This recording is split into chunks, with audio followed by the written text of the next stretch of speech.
আসসালামু আলাইকুম এবং ওয়েলকাম সবাইকে after effects for অ্যানিমেশনের 3 number লেসনটিতে।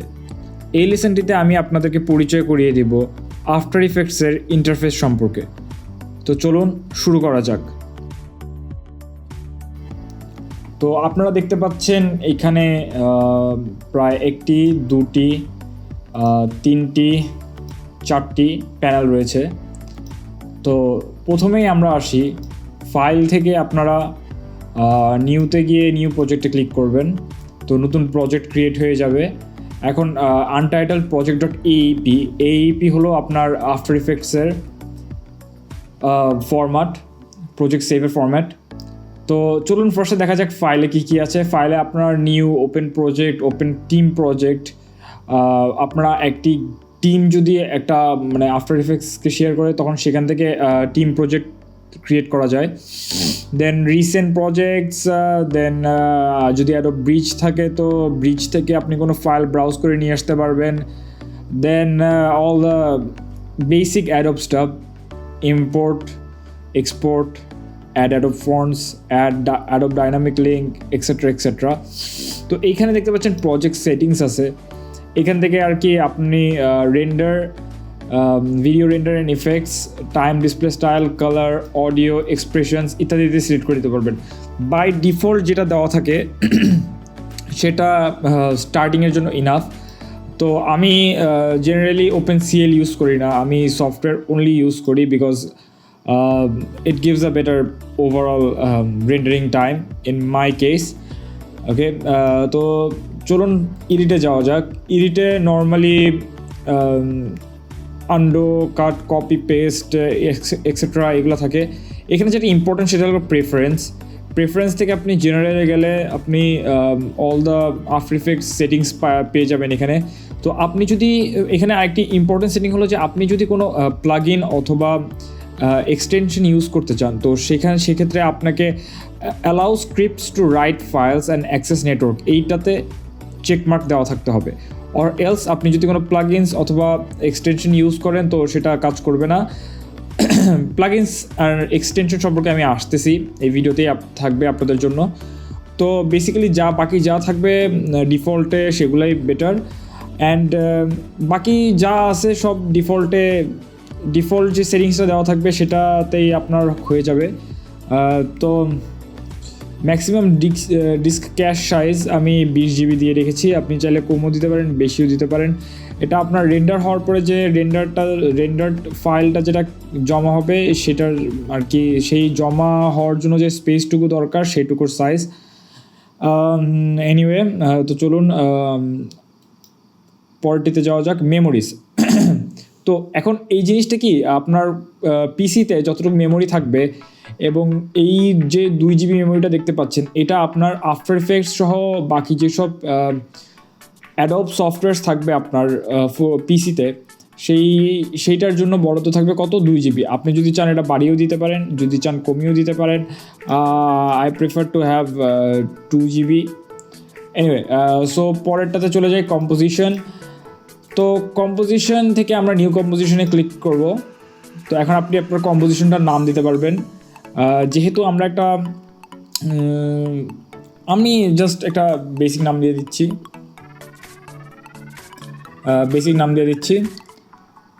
After effects for animation, কোর্সের নাম দিয়ে দিলাম। Composition wide then height 1920 by 1080। Okay, and এইখানে যেটা আছে সেটা হলো আপনার ডিউরেশন, কম্পোজিশনটা কতটুকু লেন্থে থাকবে, ভিডিওটা আপনি কতটুকু লেন্থে বানাতে চাবেন।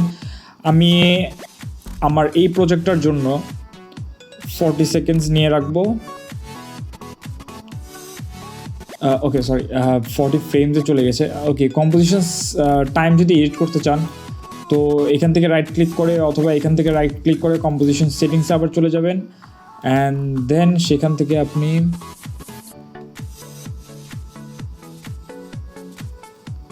40 সেকেন্ডস দিয়ে দিতে পারবেন। তো এনিওয়ে, তো এরপরে লেয়ার্স আছে এবং এফেক্টস আছে। এফেক্টস তখনই অ্যাক্টিভেট হবে যখন আপনার কম্পোজিশনে কিছু থাকবে। এনিওয়ে আমরা অ্যানিমেশনে চলে যাই। অ্যানিমেশনের এখানকার কাজগুলা আপাতত সব সব গ্রে অবস্থায় থাকবে, বিকজ এখনও আমরা কিছু করা স্টার্ট করিনি। তো আরেকটা যেটা মেইন জিনিস আছে সেটা হলো উইন্ডো থেকে আপনি বিভিন্ন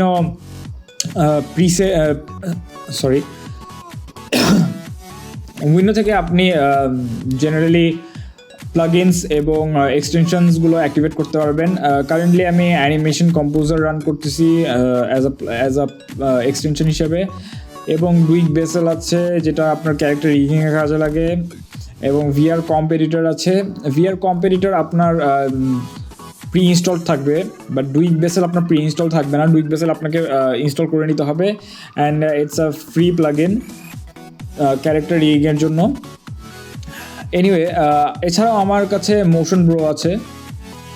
where is it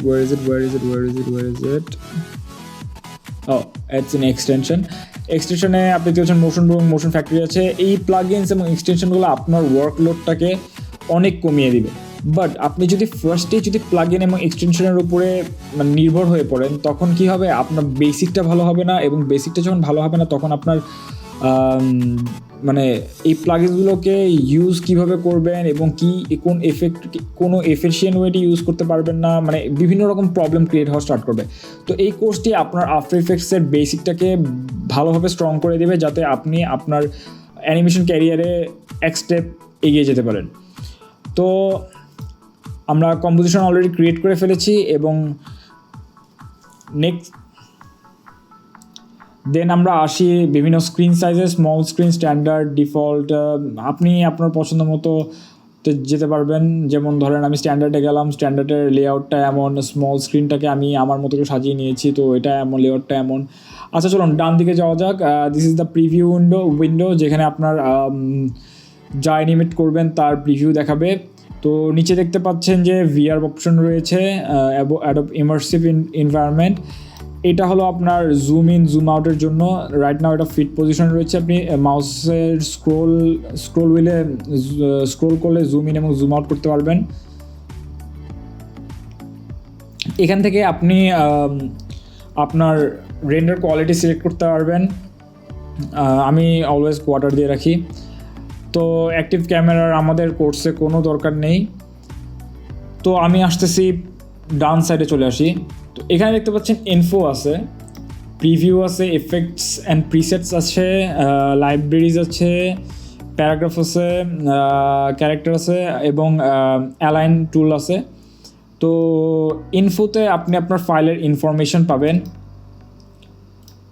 প্রিভিউতে আপনি প্রিভিউ করতে পারবেন আপনার রেন্ডার্ড ফাইলটাকে। এফেক্টস অ্যান্ড প্রিসেটসে আপনি বিভিন্ন রকমের এফেক্টস এবং প্রিসেট পাবেন, যেটা আফটার ইফেক্টসের অনেক একটা স্ট্রং পয়েন্ট এবং মেইন অপশন, মেইন ফিচার যেটাকে বলে। তো এফেক্টস অ্যান্ড প্রিসেটস লোড হতে কিছু টাইম নেয়।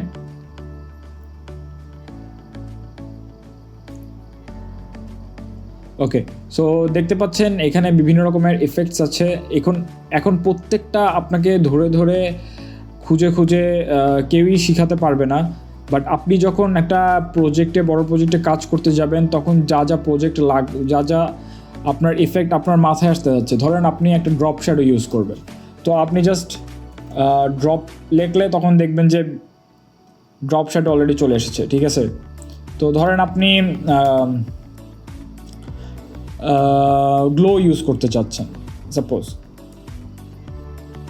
তো ধরুন আপনি গ্লো ইউজ করতে চাচ্ছেন, তো গ্লো লিখলে আপনার অটোমেটিক গ্লো চলে আসবে। ধরুন আপনি একটা অবজেক্টের কালার চেঞ্জ করতে চাচ্ছেন, তখন কালার ফিল লিখলে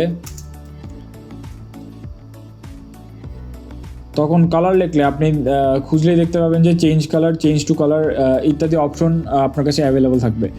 তো এনিওয়ে ইফেক্টস অ্যান্ড প্রিসেটসে আমরা পরে আসবো। নিচে চলে আসি লাইব্রেরিজ, যেটা অ্যাডোব লাইব্রেরিজ যেটাকে বলে।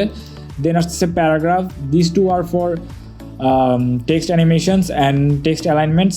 অ্যালাইন দিয়ে আপনি অবজেক্ট থেকে শুরু করে টেক্সট বোথ অ্যালাইন করতে পারবেন। এবং নিচে যেটা last section, it's for timeline.